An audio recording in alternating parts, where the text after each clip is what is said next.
Baixapa! Hoje vamos falar um pouco sobre os pronomes pessoais e conjugação verbal, além de apresentar alguns verbos utilizados no cotidiano. Os pronomes no singular são che, que significa eu, nde, tu e rae, que pode significar ele ou ela. Já o pronome da primeira pessoa do plural, nós, é dividido em dois, nhande e ore. O primeiro, nhande, é chamado de inclusivo, pois inclui todas as pessoas em um determinado contexto. O outro, ore, é chamado de exclusivo, pois ele exclui aqueles que não estão incluídos na conversa.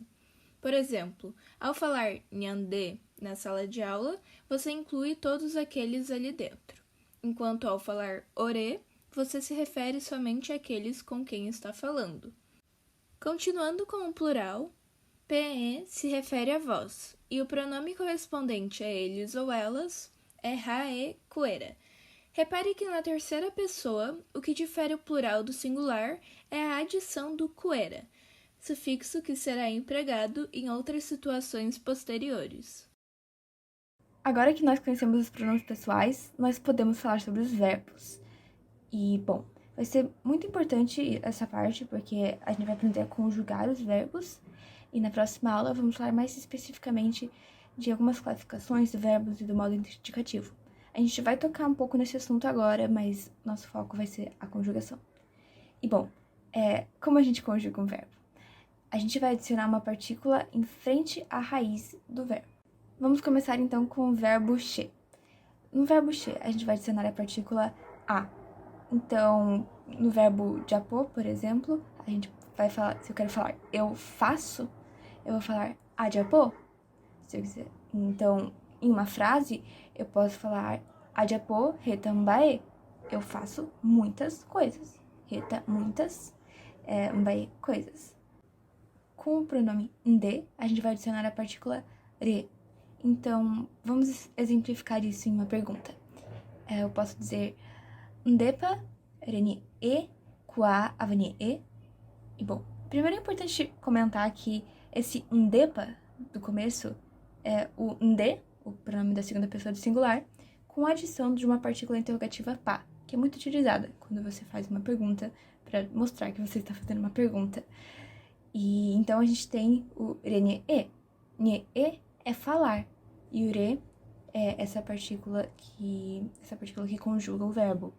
Depois a gente tem o koa, que é o verbo saber não conjugado.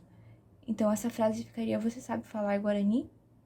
Outra coisa é que o verbo botar, ele é só botar. E quando a gente conjuga ele, na terceira pessoa, ele ficou oi potá. Se a gente fosse conjugar ele na primeira pessoa, ele ficaria apotá, aipotá. Não apotá, nem na terceira pessoa, opotar. Isso porque ele é um verbo aireal, e a gente vai discutir mais sobre isso nas próximas aulas. Mas o que vai mudar para um verbo aireal é simplesmente a adição desse i. Então, para a conjugação não vai fazer diferença nenhuma. Para nyandê, a gente vai adicionar a partícula já. Um exemplo, utilizando o verbo que significa dormir, seria jaque azajapatã, ou seja, nós dormimos de tarde. Para ore, nós vamos utilizar a partícula ro, em um exemplo. Retambae andaroi kuai. Perceba, em primeiro lugar, que o retambae já foi comentado e significa muitas coisas. E ao olhar para o verbo, também é possível perceber que o kua, ele é o verbo saber, que nós já utilizamos antes, mas não conjugado. Aqui ele está conjugado, a gente pode ver pelo roi kua, e agora podemos também supor que ele é um verbo aireal, o que de fato é. Mas é possível perceber que esse verbo não está como os outros.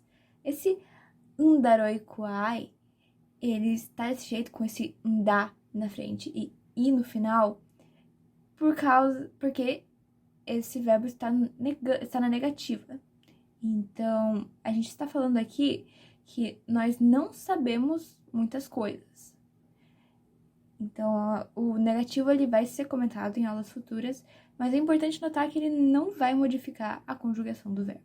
Na terceira pessoa, tanto do singular quanto do plural, a gente vai utilizar a partícula o. Um exemplo é hae oipotá tenbiu? Ele ou ela quer comida? Quer comida. E a gente poderia passar isso para o plural só adicionando o quera ao hae. Então, hae quera oipotá tenbiu. Perceba que o verbo em si, a conjugação do verbo, não muda. Então, a gente vai perceber se estamos nos referindo ao plural ou ao singular, dependendo do contexto, caso o haequera não esteja ali evidente na frase.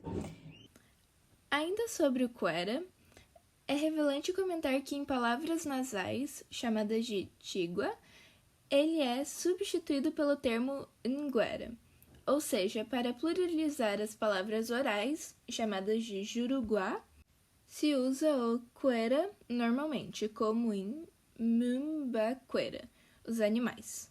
Porém, em palavras tigua, como acan, que significa cabeça, se usa o nguera, tornando-se acan nguera. Jajotopata!